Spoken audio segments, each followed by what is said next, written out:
هذا سلمك الله بداية نقلة جديدة في طباعة المشروع، ويحتفى بها الحقيقة لأنها فرق كبير بين الإخراج الأول وهذا الإخراج. التنضيد، الطباعة، الورق، الصف، الإخراج، يعني فرق كبير هائل، وإن شاء الله أنه ما سبق سوف يعاد على هذه الطريقة. هذا المشروع الثاني أو الكتاب الثالث في المشروع، الذي سماه الروض الباسم في تراجم شيوخ الحاكم. جاء إلى مؤلفات الحاكم كاملة، المستدرك وغيرها، واستخرج منها شيوخه وهم كثيرون جدا ممن لم يعرف لهم ترجمة.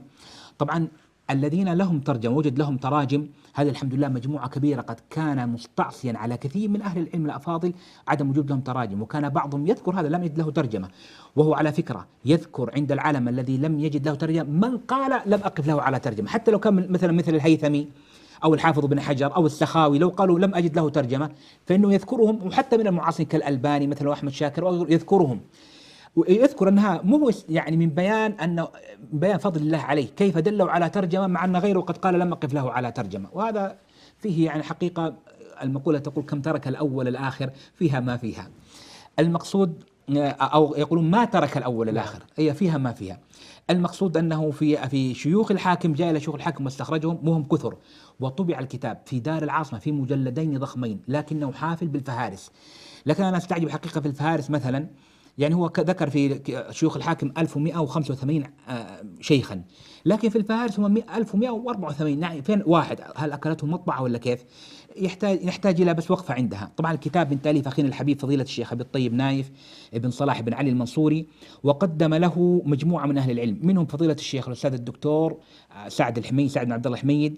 والأحكام على الرواة كما سبق كان يتركها لشيخه الشيخ الفاضل أبي الحسن مصطفى بن إسماعيل المأربي، وقدم له أيضا فضيلة الشيخ الدكتور حسن مقبول الأهدلي.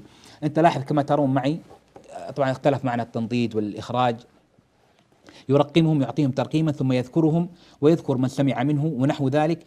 طبعا هو في كتاب الحاكم هنا، هذه في المقدمة الوحيدة التي بدأ يذكر أبو الحسن المأربي طريقته في انتقاء الأحكام أو خلاصته في الأحكام على الرواة، فذكر مقدمة فيها قواعد وضوابط على الطريقة التي اختارها، لماذا اختار هذا الحكم مثلا. جميل. وفي هذه المقدمة أيضا شوف هذا الكتاب الثالث هو اللي بدأ فيه، أطال النفس جدا في ترجمة الحاكم، اللي هو أخونا الشيخ أبو الطيب المنصوري، أطال في ترجمة الحاكم ترجمة لا يستغنى عنها، فيها من النفائس والفوائد الحقيقة ما يحتاج كل من أراد الوقوف على ترجمة الدارقطني ومعرفة بعض تفاصيل دقيقة.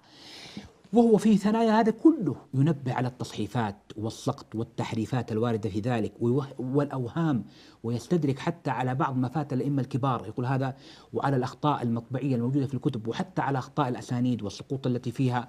وهذا لا يتأتى ترى بمجرد النظر العابر والقراءة العابرة، هذا يحتاج إلى نوع من الجلد كبير وعكوف على الكتب ومسامرة لها وسعة اطلاع، يعني شيء نسأل الله عز وجل له التوفيق والسداد في هذا الباب.